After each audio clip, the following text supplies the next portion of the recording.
Good morning and hello everyone.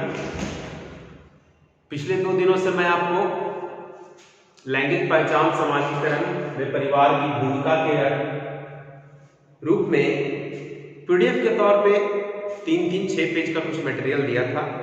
तो आशा है आप लोगों ने उसे पढ़ा होगा, देखा होगा।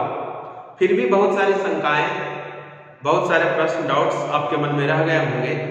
तो इन सारे प्रश्नों को, डाउट्स को आज मैं कुछ पॉइंट्स के माध्यम से, कुछ ग्राफ्स के माध्यम से आपके समक्ष प्रस्तुत करूंगा और आपको कॉन्सेप्ट क्लैरिटी करने का कार्य मैं करूंगा, प्रयास करूंगा।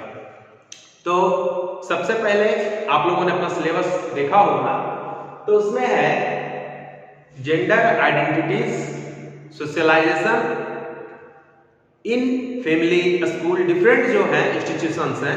तो आज सबसे पहले हम लैंगिक पहचान और परिवार के बारे में चर्चा करेंगे कि यहाँ पे जेंडर आइडेंटिटीज को किस प्रकार परिवार के अंदर विकसित किया जाता है, बनाया जाता है। और जहां तक समाजीकरण की बात है, तो लैंगिक पहचान और समाजीकरण यह दोनों एक दूसरे पे इंटरडिपेंडेंट चीजें हैं, अर्थात ये दोनों अपने अपने जगह पे हैं, लेकिन इसमें से एक बड़ा पोर्शन है और एक पोर्शन जो है छोटा है। जैसे कि सोशलाइजेशन की बात करूं मैं, तो सोशलाइजेशन होल लाइफ चलने वाली एक प्रक्रिया है और पूरा व्यक्ति का जीवन इसके अंदर क्या है, सिमटा हुआ है। जबकि लैंगिक पहचान जो है इस समाजीकरण की पूरी प्रक्रिया का एक बहुत ही छोटा सा पार्ट है। अर्थात एक का रोल है कुछ पहचान का, अर्थात बहुत छोटे से तथ्यों की जानकारी, जबकि समाजीकरण लैंगिक पहचान जैसे जैसे कई सारे सिस्टमों को मिलाकर एक कंप्लीट सिस्टम को मिलाकर के बना है समाजीकरण, सोशलाइजेशन। तो सोशलाइजेशन का रूप जहां पे बहुत बृहद है, बहुत बड़ा है, वहीं लैंगिक पहचान का जो रूप है बहुत छोटा सा रूप है और यह काउंट में चलने वाली प्रक्रिया नहीं है। लैंगिक पहचान की जो प्रक्रिया है यह किसी खास उम्र तक चलती है, उसके बाद इसमें हम लोग का जब मैच्योरिटी आ जाता है तो उसके बाद फिर लैंगिक पहचान के तौर पे हमारा कुछ ऐसा निर्माण नया कुछ नहीं होता है। जबकि समाजीकरण बचपन, जन्म से लेकर के मृत्यु तक चलने वाली एक निर्बाध प्रक्रिया है। यही दोनों का बेसिक डिफरेंस है। और समाजीकरण की प्रक्रिया में लैंगिक पहचान जो है मदद करता है, अर्थात कई सारे मददगारों में से एक लैंगिक पहचान वो मददगार है जो समाजीकरण की प्रक्रिया को आगे बढ़ाने में, समाजीकरण की प्रक्रिया को पूरा करने में सहयोग करता है। तो आ जाते हैं लैंगिक पहचान व परिवार। तो परिवार किसी भी व्यक्ति के लिए एक नींव का कार्य करती है, अर्थात व्यक्ति का जन्म परिवार में ही होता है, समाज के एक सदस्य के रूप में, परिवार के एक सदस्य के रूप में। परिवार में ही व्यक्ति अपने आप को जानता है, समझता है और वहीं पे वह प्रारंभिक रूप से हम भावना को विकसित करता है। विशेषताओं को आप देखते चलेंगे, साथ में नोट्स करते चलेंगे कि लैंगिक पहचान और परिवार में सबसे प्रमुख जो पॉइंट है वह है हम भावना का विकास। वी फीलिंग को क्या करता है, यह बनाता है, हम भावना का विकास। हम भावना सबसे पहले समाजीकरण के लिए हम भावना का विकास होना जरूरी है और इस हम भावना के विकास में सबसे ज्यादा महत्वपूर्ण योगदान परिवार ही देता है, जो कि लैंगिक पहचानों की मदद को आगे बढ़ाता है। हम भावना, इसके द्वारा बी फीलिंग के द्वारा क्या होता है कि हमारे निकट कौन है और हमसे दूर कौन है। तो लैंगिक पहचान में इस चीज को अगर हम रखना चाहें, इनपुट करना चाहें, तो उसे इस रूप में रख सकते हैं। आप लोग ध्यान से देखेंगे, मैं 2 प्रकार के उदाहरण दूंगा हम भावना के विकास के लिए। इसमें से सबसे पहला आपका है एक गोला है और एक दूसरा गोला है।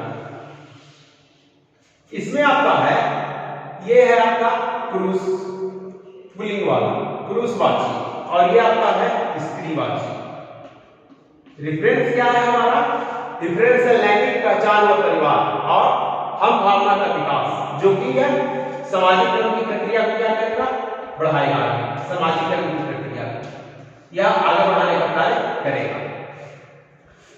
तो पुरुषवाची में हम देखते हैं किसी भी एक व्यक्ति, एक इंडिविजुअल का मोटे तौर पे पूरे जीवन ताउम्र चलने वाली जो अंतर संबंध की प्रक्रिया है, लैंगिक पहचान की जो प्रक्रिया है, वो मोटे तौर पर 4 तथ्यों से जुड़ी हुई होती है।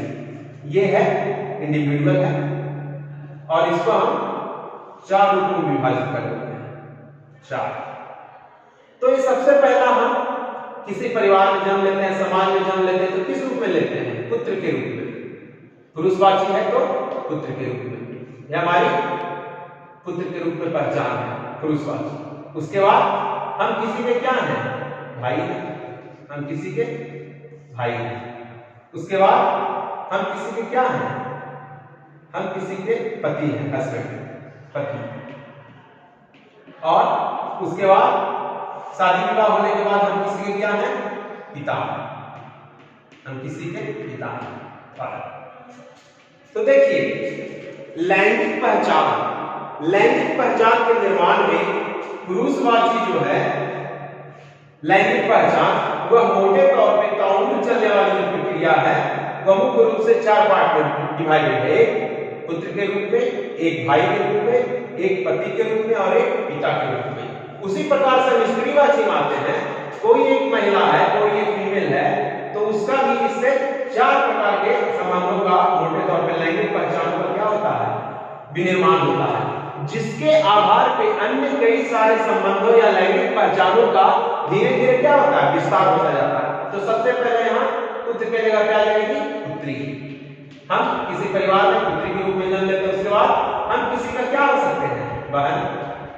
उसके बाद हम किसी की क्या है? पत्नी। उसके बाद हम किसी की मां। ठीक है, ये 4 संबंध है। और इसमें एक और जो खासियत है कि ये दोनों जो संबंध है, ये क्या है? इंटर रिलेटेड है। ये गिव एंड टेक का है, एक जा रहा है और एक इधर से आ रहा है। अर्थात ये दोनों संबंध जो है क्या है? Inter related. ये दोनों संबंध क्या है? इंटर रिलेटेड है। और लैंगिक पहचानों के निर्माण में परिवार के द्वारा जो भूमिका निभाई जाती है, इन्हीं अंतर संबंधों के बीच की सारी कहानी है। इसी कहानी को कहने के लिए हमें परिवार की जरूरत पड़ती है और इसके द्वारा क्या होता है? हम भावना विकसित होती है और यही हम भावना आगे चल करके समाजीकरण की प्रक्रिया में क्या करती है? योगदान करती है। समाजीकरण की प्रक्रिया में लैंगिक पहचान केवल एक मात्र कारक नहीं हो सकता। अर्थात लैंगिक पहचान कई सारे कारकों में से एक कारक है, जो कि हम भावना को विकास करने में, समाजीकरण की प्रक्रिया को बढ़ाने में एक मुद्दा है, एक इशू है। ऐसे कई सारे issue, economical issues, political issues, social issues, अन्य कई सारे प्रकार की चीजें जो आपको पीडीएफ के रूप में कहानी के तौर पर हमने दी है, वो डिटेल में पढ़ लीजिएगा। वो कहानी है, वो डिटेल में मतलब आपको है, उससे मुझे मतलब नहीं है उतना। मैं अपने तरीके से आपको ये बता रहा हूं ताकि उसमें आपको क्लैरिफिकेशन आ सके। तो सबसे पहले लैंगिक पहचान में एक इंडिविजुअल पुरुषवाची व्यक्ति का जो लिंग पहचान है, अर्थात फेमिनिन का है, तो वह एक समय में किसी के लिए क्या हो सकता है? पुत्र हो सकता है। किसी के लिए वह भाई का रोल अदा कर सकता है। किसी के लिए वह एक ही समय में पति हो सकता है और किसी के लिए एक ही समय में वह क्या हो सकता है? पिता हो सकता है। और संबंधों की बनावट को देखिए, इस जाल को देखिए कि हम प्रत्येक व्यक्ति के साथ इंडिविजुअली जुड़े तो होते हैं व्यक्तिगत रूप से, लेकिन संबंधों की जो सीमा होती है, संबंधों का जो एक नाम होता है और संबंधों की जो अवस्थिति होती है, वह अपने आप में खास होती है। अगर हम किसी के पुत्र हैं तो पिता के प्रति हमारा दायित्व, हमारा उत्तरदायित्व, हमारा लैंगिक पहचान बाप बेटे का होगा। अगर कोई हमारा भाई है, पुरुषवाची ही है, लेकिन उससे हमारा भाई का संबंध होगा। कोई किसी के हम पति हैं तो उसके द्वारा भी हमारा क्या होगा? संबंध एक इंडिविजुअल प्रकार का, सोशल प्रकार का होगा। और किसी के हम पिता हैं तो उसके लिए भी हमारा इंडिविजुअल प्रकार का होगा। वही सेम चीज इसमें है कि हम किसी की पुत्री है तो पिता पुत्री का संबंध, पिता पुत्री और माँ का संबंध, बेटे और माँ का संबंध, बेटे और बाप का संबंध, बेटी और बाप का संबंध, ये सारे संबंध अपने अपने जगह पे स्पेशल हैं, लेकिन इनका अलग अलग तरीका है जो लैंगिक पहचानों के निर्माण में मदद करता है। एक पुत्र अपने पिता से जैसी कामना कर सकता है, एक पुत्र पिता के द्वारा जिन संबंधों की स्थापना करता है या जैसा रिलेशन रखता है, वही सेम संबंध एक पुत्र अर्थात एक भाई अपने बहन के द्वारा नहीं रख सकता है। मतलब जितना अधिकार पिता और पुत्र के बीच का होता है, उतना एक भाई और बहन के बीच के संबंध में उतना ज्यादा अधिकार हो सकता है, वह अपने आप को उतना अधिकार नहीं जताने वाला हो, या ये संबंध उतना ज्यादा अधिकार नहीं देता हो। अर्थात सभी संबंधों की क्या है, लिमिटेशंस है। और इन्हीं सारी क्रियाओं और प्रतिक्रियाओं के द्वारा मैंने क्या बोला, टू वे प्रोसेस, एक गिवन का प्रोसेस है, अर्थात यहाँ पे आउटपुट, ये आउटपुट लगा है आपका यहाँ पे आउटपुट, और यहाँ पे क्या रहा है, इनपुट। तो ये हमेशा क्या है, टू वे प्रोसेस है, एक तरफ जा रहा है और एक तरफ से आ रहा है, अर्थात ये दोनों अंतर संबंधित है, इंटर रिलेटेड प्रोसेस है। इसके द्वारा लैंगिक पहचानों की दृढ़ता होती है और हम प्रत्येक व्यक्ति के साथ पूरे खुले तौर पर स्वतंत्र रूप से हम संबंधों की स्थापना कर पाते हैं और उन संबंधों की सीमा, उन संबंधों की मतलब उसका क्या डूज है और क्या डोंट्स है, अर्थात उसमें क्या हम कर सकते हैं और उसके साथ क्या नहीं कर सकते। इन सारी चीजों के बारे में जो जानकारी हमें मिलती है वह क्या है, परिवार के अंदर ही मिलती है। लैंगिक पहचान हमारा क्या होता है, दृढ़ होता जाता है, सुदृढ़ होता जाता है। बचपन से लेके यह चीज चालू हो जाता है। मैंने आपको बताया कि सबसे पहले सिंगल रिलेशन, माँ पापा दादा, यहाँ से बच्चा चालू करता है। उसके बाद धीरे धीरे क्या होता है, चचेरा भाई, ये वो बहुत सारे दूर दूर के सेकंड लेवल 3 वाले, मतलब जितना ज्यादा दूरी होता है संबंधों का जो फ्रेम होता है उतना बड़ा होता चला जाता है। इस प्रकार परिवार की भूमिका लैंगिक पहचानों के तौर पे अत्यंत ही महत्वपूर्ण एवं समाज के लिए उपयोगी है, जिसके बिना शायद समाज की परिकल्पना, समाज का चलायमान रहना इत्यादि ये सारी चीजें असंभव है। और साथ ही यह समाज को एक सिस्टम के तौर पे, एक अर्थात एक मैकेनिज्म के तौर पे, जैसे एक मशीन कार्य करती है एक सिस्टम में, उसी तरह से इसके सुचारू रहने के लिए लैंगिक पहचानों का होना अत्यंत जरूरी है। इसके द्वारा क्या होता है, सबसे पहले अधिकारों को जानते हैं, हम अपने राइट्स को जानते हैं कि किस संबंध के द्वारा हमारे क्या अधिकार स्थापित किए जाते हैं। उसके बाद कर्तव्यों की बारी आती है कि किस संबंध के प्रति हमारा क्या ड्यूटीज है। तो देखिए, मैं ये जो चीजें आपको बता रहा हूं, इसमें आप सिर्फ ये मत समझिए कि जितनी बातें इस डायग्राम में बस हुई है, इसके द्वारा विशेषताओं को भी जाहिर कर सकते हैं। मान लीजिए आपके एग्जाम में आ गया क्वेश्चन लैंगिक पहचान और परिवार में, कि लैंगिक पहचान की विशेषताओं के बारे में लिखिए, तो आपको ये विशेषता नहीं लिख देना है कि पुत्र पिता, पिता भाई, मां संबंधी है। विशेषताओं में आपको इस तरह से जानना है क्या है कि इससे क्या होता है, समाज चलायमान रहता है, एक हो गया। दूसरा है अधिकारों के बारे में जानकारी, तीसरा हो गया कर्तव्यों के बारे में जानकारी, संबंधों की दृढ़ता इत्यादि इत्यादि टाइप की कई सारी चीजें इसके अंदर चली आएगी, जो आपको निकालना है इसके द्वारा, इसके अंदर से।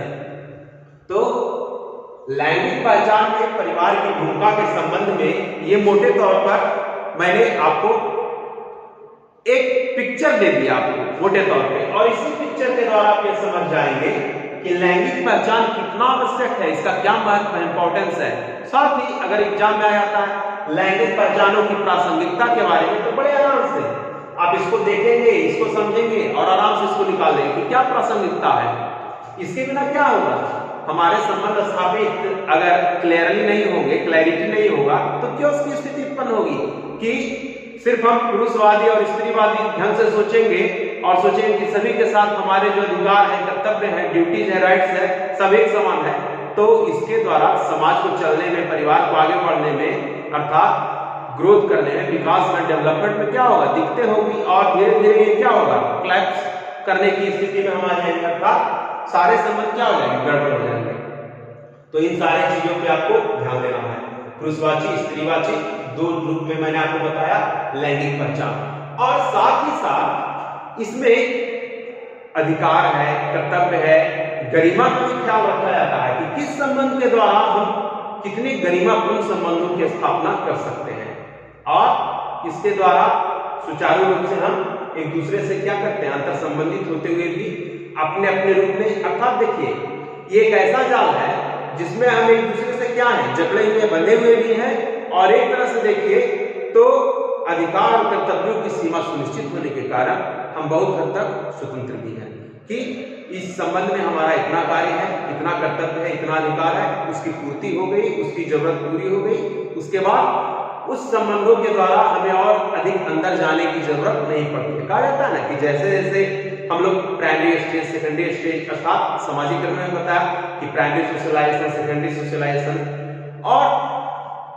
जो समय के साथ हमारा विकास होता रहता है, इन सारे विकास को, इन सारे प्रगति को, डेवलपमेंट को ये सारी लैंगिक पहचान की जो भावनाएं हैं वो डिफाइन करती चली जाती है, वो बताती चली जाती है कि क्या है, कैसा है समय इत्यादि चीजें। तो इससे संबंधित कोई चीजें, डाउट्स इस वीडियो को देखने के बाद अगर आपके मन में रह जाए या आपको लगे कुछ और इसमें जानना है तो बेहिचक बेशक आप कमेंट सेक्शन में जाकर कमेंट कर सकते हैं। और शायद कुछ ही दिनों की और बात है, आपका ऑफलाइन क्लास में भी 6 तारीख के बाद स्टार्ट हो जाए, जैसा पेपर में न्यूज पेपर्स में आ रहे हैं आप लोग देख रहे होंगे। तो क्लास में फेस टू फेस अगर रहेंगे तो और ज्यादा अच्छी बात रहेगी, समझाने में, हमें भी बताने में और ज्यादा आसानी हो जाएगी। क्योंकि देखिए ऑनलाइन क्लास की भी एक क्या है कि इसमें एक सीमा है, अर्थात सीमा इस रूप में है, बाउंडेशन, कि इसमें सभी लोग एक समय में एक साथ देख नहीं पाते हैं। और मैं जैसा देख रहा हूं कि वीडियो को देखने वाले लोग भी बहुत ही कम होते हैं। शायद मुझे जहां तक लग रहा है कि इसमें जीबी का प्रॉब्लम है, 1 GB, 1.5 GB, 2 GB का प्लान रहता है, सारे वीडियो देख पाना सबके लिए संभव नहीं हो पाता है। फिर भी जितना हो सके आप लोग प्रयास कीजिए, क्योंकि वाईफाई की फैसिलिटी सभी लोगों को अवेलेबल नहीं है, अनलिमिटेड वाला। तो ये सब कुछ इस डिजिटल प्लेटफॉर्म की कुछ सीमाएं हैं, बाउंड्रीज हैं। फिर भी आप लोग प्रयास कीजिए, मैं भी प्रयास कर ही रहा हूँ लगातार कि आप लोग को अच्छे से अच्छे तरीके से मैं गाइड कर सकूं, ताकि आप लोग को एग्जाम में किसी प्रकार का परेशानी नहीं हो। तो खैर आज तक के लिए फिलहाल इतना ही, और फिर से आप लोग स्वस्थ रहिए, सुरक्षित रहिए, और आज के लिए बस इतना ही। Over and out.